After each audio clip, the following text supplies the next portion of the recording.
Ahora veamos los pasos del método científico. La diversidad de pasos del método científico varía. Depende de cada autor, depende también de cada científico. Han habido métodos que solo tienen 5 pasos, 6 pasos. Hay hoy en día hasta métodos que tienen hasta 14 pasos, ¿verdad? Es decir que lo que nos enseñan en ciencias naturales en el ciclo común es algo apenas parte de la realidad, porque la realidad es que hay muchísimos y diversos modelos de método científico. Vamos a ver algunos de ellos. Platón decía algo, hay dos tipos de ignorante, el que no sabe de algo y el que sabe, pero no es capaz de demostrarlo. Y con esta frase está diciendo también que es importante que si alguien realmente se considera muy sabio, tiene que tener también las pruebas de lo que sabe, ¿verdad? No basta con decir lo sé, ¿verdad? No basta con decir yo te sostengo esta teoría, hay que corroborarla, hay que demostrarla. Y si no es capaz de demostrarlo, pues todavía sigue siendo ignorante en esa área, ¿verdad? Corremos ese gran problema social, que la gente sostiene ideologías, teorías, sin corroborarlas con la realidad, sin pruebas científicas, como se pueden observar muchas de las ideologías de hoy en día. Les pongo un ejemplo. La comunidad LGBT por un tiempo sostuvo que había un gen gay, un gen dentro del sistema del DNA o ADN, ¿verdad? Que supuestamente hay un gen que produce el homosexualismo. Ellos lo presentaron como una prueba que se viral, bueno, esto fue una prueba viral, pero que era una prueba falsa. ¿Por qué? Porque tiempo después de los estudios, para desenmascarar esa situación, sale Francis Collins, el famoso dirigente del proyecto Genoma Humano, experto en ADN, a decir que no existe el gen gay. Es decir, que esa teoría que se sostuvo para darle fuerza a una ideología de vida, ¿verdad? Estaba obviando la verdadera ciencia y después salen los científicos a enseñarnos que no es así, ¿verdad? Entonces es importante hacer siempre el trabajo de ese esfuerzo de verdaderamente inferir las pruebas, porque si no hacemos inferencia, fallamos en el método. La inferencia es obtener conclusiones a partir de datos conocidos. Todo argumento es inferenciar siempre y cuando cumpla con las leyes de la lógica de verdad, leyes lógicas de verdad. De toda inferencia se desprende una conclusión. En este caso, entonces es importante ver los criterios de verdad que existen en las diferentes disciplinas para poder darle validez a algo. ¿Qué hubiese pasado si Francis Collins no hubiera presentado, ¿verdad?, las razones y la explicación científica de que no existe el gen gay? Pues seguiría siendo una doctrina hoy en día. Hoy en día esa idea del gen gay seguiría existiendo. Entonces, al final terminó hasta modificando la psicología, porque incluso los psicólogos se volcaron por la idea del gen gay, afirmando y reconociendo que existía, cuando realmente no existe según los genetistas más famosos. Hay que recordar quién es Francis Collins, ¿verdad? Es el presidente del Genoma Humano, del proyecto Genoma Humano, por el lado de Estados Unidos. Así que estamos hablando de alguien que tiene la autoridad para decir si hay o no hay. Entonces, tengamos ese cuidado. Hay muchas ideologías hoy en día que hacen ese jueguito de decir, las pruebas científicas dicen esto, las pruebas científicas dicen lo otro. La pregunta es, cuando uno les pregunta a estos colectivos o grupos, ¿dónde están esas pruebas? No te dan ninguna fuente. Es decir, solo dicen, no, es que lo dijeron varios biólogos, es que lo dijeron varios genetistas, es que lo dijeron varios embriólogos. Entonces terminan sosteniendo ideologías supuestamente basadas en ciencias cuando no tienen rigor científico, ¿verdad? El verdadero rigor científico se hace presentando pruebas, tesis, ¿verdad?, investigaciones, datos que realmente sostengan una verdad. Entonces hay que tener cuidado porque, como digo, hoy en día en la sociedad se está sufriendo muchas ideologías particulares que generan ese problema. La ciencia, pues, tiene su teoría, ¿verdad?, donde hay hipótesis verificadas, donde hay principios de fundamentación, donde hay leyes científicas, pero también ciencias, la investigación, ¿verdad? Es el tratamiento de los hechos, el análisis sistemático que se pueden hacer de ellos, y también los métodos que utiliza. Hablar de ciencia es hablar de métodos. Así que hablamos de modelos, ¿verdad?, de métodos científicos y procedimientos de métodos científicos. En los procedimientos vamos a ver el tema de la formulación de problemas, anticipar soluciones, contrastar y verificar la realidad. Ahí es donde se ejecuta este valioso aporte del método científico, donde se va a formular, anticipar y contrastar. Si no hubiera la capacidad de poder hacer esas tres actividades, ¿verdad? La ciencia no podría ser evolutiva. Es necesario poder hacer esto. Siempre a aprender a hacer hipótesis, a formular problemas, pero también a contrastar con la realidad. El método científico es el único método reconocido universalmente para poder obtener información científica. No hay otro método. Lo único que sí hay que decir, y lo he mencionado, es que hay muchos modelos. Es un procedimiento derivado de la práctica y de la experiencia de muchas generaciones. Hablar de método científico no es hablar de que una sola persona elaboró el método científico. Son muchísimas personas las que han hecho el trabajo de darnos la mayoría de procedimientos o procedimientos o métodos para poder investigar. Es un método aplicable a ciencias formales como el álgebra, aritmética y lógica, ¿verdad? Es un método porque viene la palabra meta. Meta significa ir más allá, significa hacia, ¿verdad? A lo largo. En términos griegos significa más allá. Y O2, que significa camino, así que es el camino para poder adquirir conocimiento, ¿verdad? Ese es el método científico. Los precursores del método científico, pues tenemos filósofos, tenemos científicos, tenemos matemáticos y también sociólogos, que han hecho aportes en momentos específicos de la historia y que han ido sumando, ¿verdad? Revisiones y nuevos pasos al método. Ahí tenemos a Sócrates, Aristóteles, Platón, Roger Bacon, ¿verdad? Por ejemplo, tenemos a Immanuel Kant por el lado de los filósofos, a Friedrich Hegel, a John Locke, tenemos a Baruch de Spinoza, por mencionar algunos. En los científicos está Nicolás Copérnico, está Johannes Kepler, Leonardo da Vinci también, aunque pareciera que él solo fue pintor y escultor, en realidad fue un gran científico, ¿verdad? Por el lado de la matemática, pues también Galileo Galilei, hay que mencionarlo también como por el lado de la astronomía también, Isaac Newton, evidentemente con el cálculo. Entre los matemáticos, René Descartes, Blaise Pascal, Wilhelm Leibniz, y sociólogos David Hume y Emil Durkheim, por mencionar algunos. Estos son los grandes padres del método científico, ¿verdad? Sócrates nos regaló la parte de la diferencia entre la subjetividad y la objetividad. Nos regaló también la primera idea de relativismo, ¿verdad? Él hablaba de la relación de las ideas. Aristóteles nos regaló la lógica. Platón nos regaló pues el interés por los fenómenos sociales, pero también el análisis sistemático del Estado, ¿verdad? De la República. Roger Bacon hizo sus aportes en astronomía, era un monje, ¿verdad? Immanuel Kant nos va a regalar el imperativo categórico por el lado de la ética, pero nos va a regalar la crítica del juicio, la crítica de la razón pura y la crítica de la razón práctica, que son obras que hablan acerca del racionalismo y el empirismo como métodos para adquirir conocimiento. En el caso de Friedrich Hegel, pues con él comienza el interés por el estudio de los fenómenos, la fenomenología, es su escuela. John Locke es el empirista, así que él nos va a regalar la idea de ir a confirmar siempre las teorías en la experiencia, propone la experiencia como raíz del conocimiento.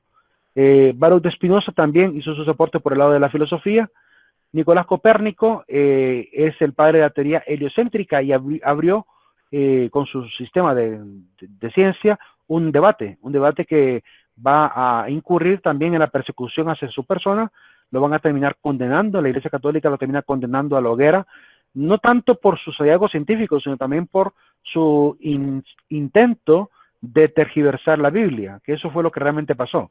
Es que él quiso meter Biblia en medio de su ciencia y eso fue lo que realmente a la Iglesia le molestó, que intentara tergiversar o dañar o intentar dañar incluso la Biblia. Por eso en aquel momento, como dominaba la Iglesia, termina persiguiéndolo. Si él no hubiera metido Biblia, él habría seguido vivo, pero él quiso jugar un papel que no le tocaba. A los que le tocaba quedar de Biblia es a los teólogos, y él era físico, él no tenía por qué estar hablando de Biblia. Leonardo da Vinci, ¿verdad? Fue uno de los grandes patrocinados de las grandes familias católicas también de aquel momento, por el cual él logró grandes hallazgos tanto en la anatomía como en la parte de la investigación técnica.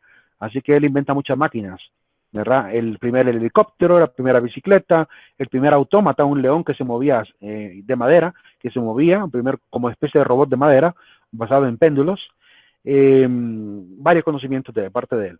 Galileo Galilei, Johannes Kepler también hizo aportes en la astronomía. Galileo Galilei fue condenado por la iglesia por la misma razón que condenaron a Copérnico, solo que con él fueron un poquito más, se puede decir, blandos, porque no lo condenaron a la hoguera, como pasó con Copérnico, sino que sí le dieron cárcel domiciliaria. Así que le dieron cárcel domiciliaria y la imposibilidad de seguir enseñando en las universidades católicas. Evidentemente, si tú estás en una universidad católica y no te compete hablar de Biblia, es mejor no te pongas a hablar de Biblia porque te puede llevar un problema, ¿verdad? Pero hoy en día la iglesia no va a hacer algo así, ¿verdad? Hoy en día lo más que puede hacer la iglesia es despedir a alguien. René Descartes, en este caso, pues lo que hace es su método, el discurso del método que nos regala, una obra llamada así, el discurso del método, ahí nos regala 3 pasos para poder verificar la verdad, para también conceptualizar, para delimitar los conceptos, que es el análisis, la enumeración y la síntesis. Y está Blaise Pascal, ¿verdad? Que también hizo aportes por el lado también de la matemática, es el inventor de la pascalina, de la primera calculadora, se puede decir. Además, pues nos hablaba muchísimo de los límites de la ciencia, ¿verdad? Hasta dónde la ciencia puede alcanzar su investigación, porque hay cosas de la parte de los sentimientos humanos, de la cultura humana, que no va a poder ser fácilmente deducible desde la ciencia. Wilhelm Leibniz es el padre, junto con Isaac Newton, del cálculo, así que ambos hacen grandes aportes a nivel del cálculo.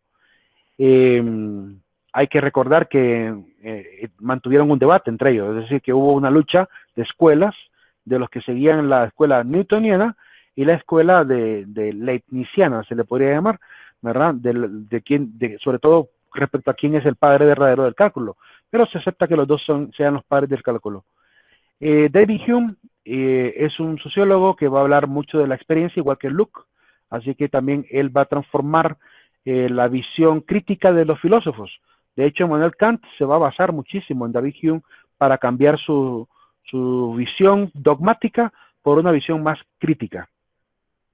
Y Emile Durkheim nos va a demostrar que si utilizamos el método científico para el estudio de los fenómenos, se pueden obtener mejores resultados. En el caso de su estudio creo que de 1876, que se llama El suicidio, ¿verdad? En esa obra de El suicidio de Emile Durkheim, él hace un análisis que veremos más adelante, lo voy a mostrar más adelante a qué conclusiones llegó, sobre cuáles son los tipos de suicidio que hay. Y él lo que hizo fue, pues, utilizar el método. Lo que hizo fue observar el fenómeno, ir a datos, ¿verdad? Recabar estadísticas, y después hacer un análisis. Es decir, básicamente es el método científico lo que él pone en práctica para llegar a la conclusión, ¿verdad? Comprobar de que existían al menos 3 tipos de suicida. Ya veremos más adelante eso. Métodos científicos populares.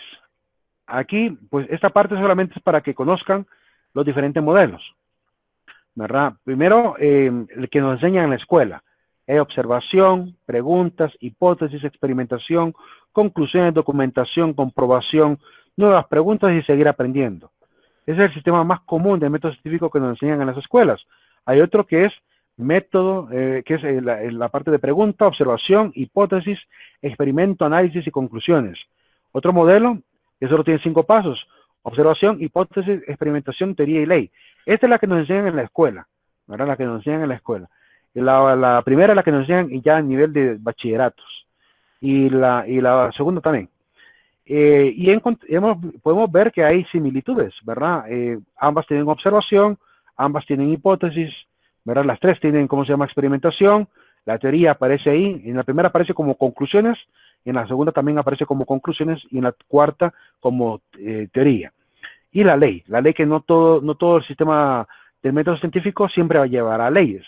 Esa es la búsqueda de alcanzar una ley, pero si no, al menos llega a teorías corroborables o confirmables. Los pasos de método científico, por tanto, podríamos dejarlos sintetizados así: nuevas observaciones, el planteamiento del problema, el estudio de las hipótesis, ¿verdad? Normalmente en los estudios hay al menos 2 hipótesis, como mínimo 2 hipótesis para los sistemas de investigación más mínimos, que son la hipótesis sub 0 y la hipótesis sub 1, ¿verdad? Ya hablaremos de ello más adelante.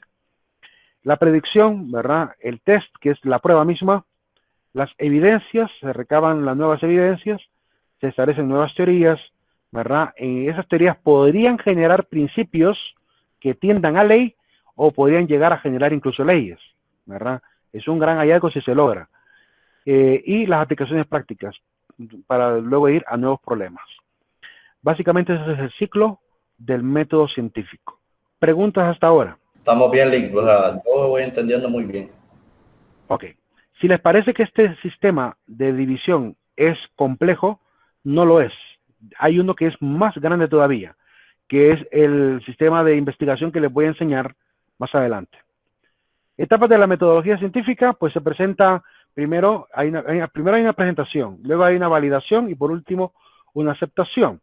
En la presentación se hace el planteamiento del problema, la argumentación del problema, ¿verdad? Ahí se tiene que utilizar la parte de la lógica y la intuición para la parte argumentativa, para poder hacer ese análisis, este trabajo, ¿verdad? Cuando ha tocado hacer en la clase de sociología alguna investigación de campo, se tiene que pasar por este trabajo, y lo más arduo, lo más difícil no es sacar encuestas, ni siquiera tabularlas. Lo más difícil es tener que redactar la teoría que se obtenga de ello, ¿verdad? Esa es la parte más compleja, más complicada y también que requiere mayor sentido de responsabilidad, porque lo que digamos en la argumentación, si se publica, tendrá consecuencias, ¿verdad?, sociales. Además se ocupa la creatividad para saber cómo presentar mejor el contenido. Por otro lado está contrastar la hipótesis, ¿verdad? El sentido común en la etapa de validación. Tenemos que hacer uso de las hipótesis y con el sentido común empezar a refutar aquellas que sean inválidas y darle validez o seguir fortaleciendo las que han sido corroboradas. Y en la aceptación pues se presenta a la comunidad científica normalmente los reportes, ¿verdad?, los estudios. Algunos lo hacen a través de revistas científicas. De hecho, yo tengo un amigo que es médico en San Pedro Sula, es no sé si es neurocirujano o solamente, perdón, es genetista, es el doctor Edwin Herrera. Él se dedica a la investigación científica por el lado de la revista de Nat Geo. Y él ha hecho estudios de genética en poblaciones de garífunas para estudiar, me imagino, algún tipo de gen recesivo que se puede llegar a dar.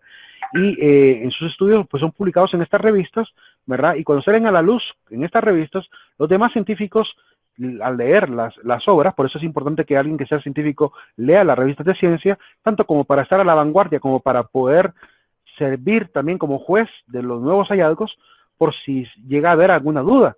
Porque si hay alguna duda y yo siento que este científico está equivocado y yo siento que está equivocado por mis datos, los que yo tengo, entonces mi responsabilidad es ir a refutar lo que él ha dicho.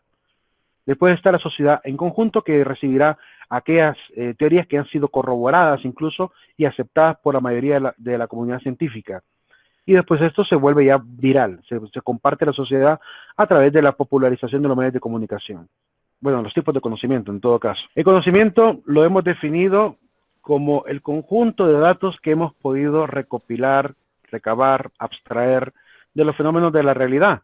Hay un conocimiento que es precientífico, que viene dado por el sentido común, se adquiere por la experiencia, por los sentidos. Hay un conocimiento científico, que es el que sale del método, ¿verdad? Es fruto, producto del mismo método científico. Y hay un conocimiento metafísico, que también hay algunas instituciones y organismos y también, bueno, sobre todo instituciones que manejan este tipo de conocimiento de carácter abstracto y trascendental, como el caso de las iglesias, que manejan un conocimiento que ellas afirman, ¿verdad?, es verdadero para ellas, que dan fe de que realmente para ellas es una verdad constatada por, bueno, en este caso por la fe, pero ese tipo de conocimiento no es evidentemente científico en el sentido de que no utiliza el método. Que hoy en día hayan algunos teólogos que están haciendo uso del método científico para estudiar algunos fenómenos religiosos, no significa que el conocimiento que hay acerca del ser supremo, que en este caso es Dios, sea realmente válido para la ciencia. Porque lo únicamente válido que puede realmente la ciencia aprobar respecto del conocimiento científico es lo que pueda regalarnos una materia como la teodicea, que era que sí se encarga de estudiar a Dios desde la razón. Es la única que podría llegar a obtener cierta garantía, validez, porque evidentemente utilizará la lógica formal la lógica filosófica para poder adquirir ciertas verdades. De ahí lo demás que diga la religión, pues eso no se puede corroborar desde la ciencia, porque hablan de un ser que es metafísico, un ser que es trascendente y que por tanto no es tangible, pues no puede pasar también por la misma lupa como el resto de lo que es material. Hay posturas ante conocimiento, ¿verdad? Hay una postura que es la de dogmáticos, los que creen poder tener conocimiento, como en el caso de los religiosos. El escepticismo, que son aquellos que dudan de que podemos adquirir el conocimiento, que es necesario tener pruebas, porque si no, el conocimiento no es válido. El subjetivismo, que afirma que las verdades no son absolutas, sino que depende de la percepción, circunstancia y experiencia de cada persona. Son el tipo de ciudadanos investigadores que piensan que cada cabeza es un mundo y por tanto cada uno tiene su propia verdad. En relativismo, que duda del conocimiento absoluto, que afirma que el conocimiento está influido por la historia, el ambiente, la condición geográfica.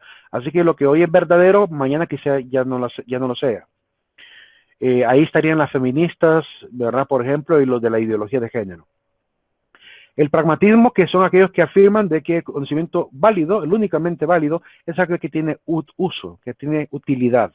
El resto de conocimientos no son válidos. Así que el conocimiento de la, no sé, de la metafísica no es importante. Preferimos unas clases de ingeniería de oficio, ¿verdad? Que nos enseñen a transformar la realidad material que otras. Ese es el pragmatismo, que quiere que todo el conocimiento que se obtenga sea para transformar lo útil. El criticismo afirma que debe criticarse hasta la facultad del hombre para adquirir conocimiento. Así que la percepción y el intelecto también están en tela de juicio y que puede llegar a equivocarse. Podemos llegar a cometer errores de adquisición de conocimiento. Así que hasta el razonamiento debe pasar por esta discusión de si es o no es verdadero. ¿Cuáles son los objetivos del conocimiento científico? Pues hay muchísimos, dependiendo del área de estudio. Pero sí podemos deducir, al menos de manera genérica, de manera general, una serie de objetivos. El primer objetivo, pues podemos decir que al menos podemos mencionar dos objetivos. Y con estos dos objetivos terminaríamos la parte del método científico. Primero, que hay un objetivo intrínseco, es ayudarnos a ser más sabios, aumentar nuestro conocimiento. Ese es el objetivo inicial del método. La mayoría de personas querían aprender, conocer, entender los fenómenos porque estaban entusiasmados por ser sabios. Y segundo objetivo, pues es el objetivo extrínseco, es el hecho de poder aumentar nuestro bienestar y poder también emplearlo para fines útiles. Así que al menos estos dos fines iniciales podemos ya deducir de la ciencia. Y pues nos debe entusiasmar, ¿verdad? El hecho de poder primero aprender, conocer más, y segundo, el poder hacer algo útil para la humanidad.